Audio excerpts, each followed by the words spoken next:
Hello and welcome to my channel. In this video I'm going to show you how I use the Xpression's color 27 and 1B to make this ombre hair, so stay tuned. So initially I didn't want the hair to be too long, so with the black one I cut it at where the rubber band is, folded it and then cut it again, folded it and cut it, and that gave me this wastage. So I decided that I wasn't going to do that for the rest of the hair, but I did like the fact that these ones were shorter and I could make a wig with it or something. So for the black one, for my second attempt, I cut it into two. So I cut it first, that's where the rubber band meets, folded it and then cut it again. For the color 27, I folded it into 3 equal parts and then cut it. And that gave me something like this, which I'm more happy with as it is not too bright. So I then went ahead and slightly feathered each hair, as you can see, and then began to mix it together.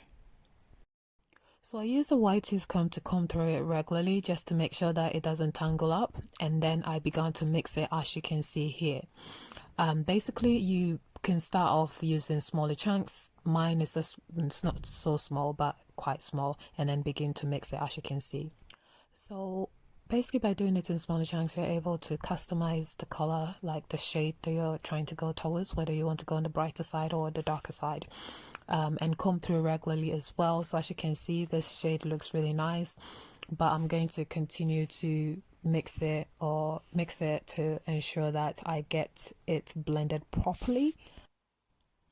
And then as you can see here, I'm still trying to make sure that I blend it. So I go into where I feel like a lot of the color is concentrated and separate it, and then keep doing it until I feel like it has blended well. So I kept on blending, making sure that I've gone into the areas where it was more concentrated. At this point I had done quite a few, so I just decided to mix it all together to make sure that the shades were consistent or kind of consistent. So at this stage I continued to blend, and this is what I ended up with. So this is showing you what it looks like, the longer version and the shorter one. So as you can see, the way you cut the hair will affect the shade that you want to achieve. I will do another video showing you how I cut both of them properly, so I think I may have confused you with the explanation before. And as I do with all the extensions that I use, I'm gonna go and wash this hair in warm water. You don't want to use hot water. So I use warm water to wash it and condition it, and proceeded to hang it outside because it was hot. The sun was out, so I let the sun do its justice.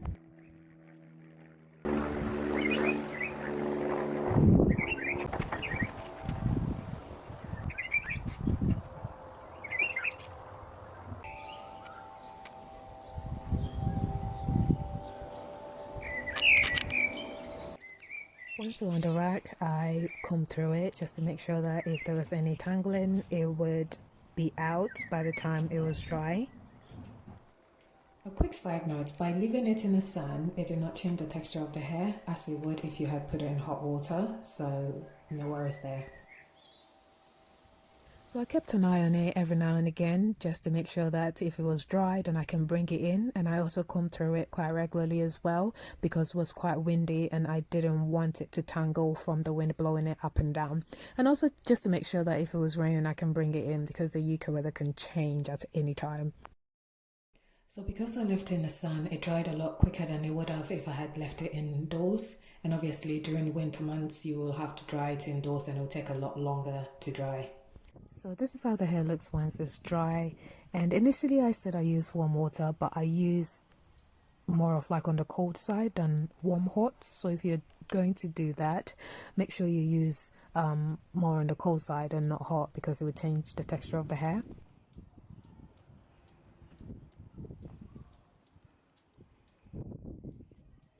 So once the hair was dry, I used the organic root stimulator olive oil hairspray to spray the hair, and I may have also added some hair lotion, I can't remember, and then went ahead to comb through it and just make sure that if there was any tangling with all the putting on the rack and taking it off, it's all come out.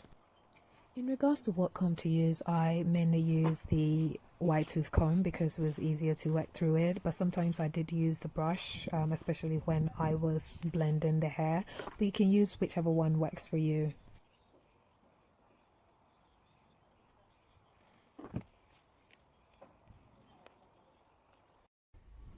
And finally, this is the shorter version, and as you can see, it provides you with a different kind of shade, with the tips being extremely bright. And this is for anyone who is looking to make a blend which is not too long but still is very ombre enough.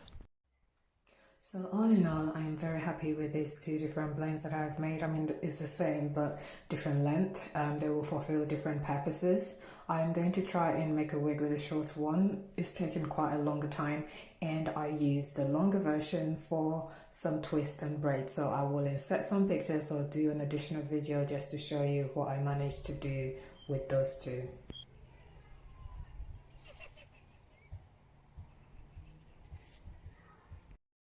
Thank you so much for stopping by and watching my video. I do intend on doing some more blends, so do let me know which of these blends is your favorite, and obviously look forward to more blends and some more styles.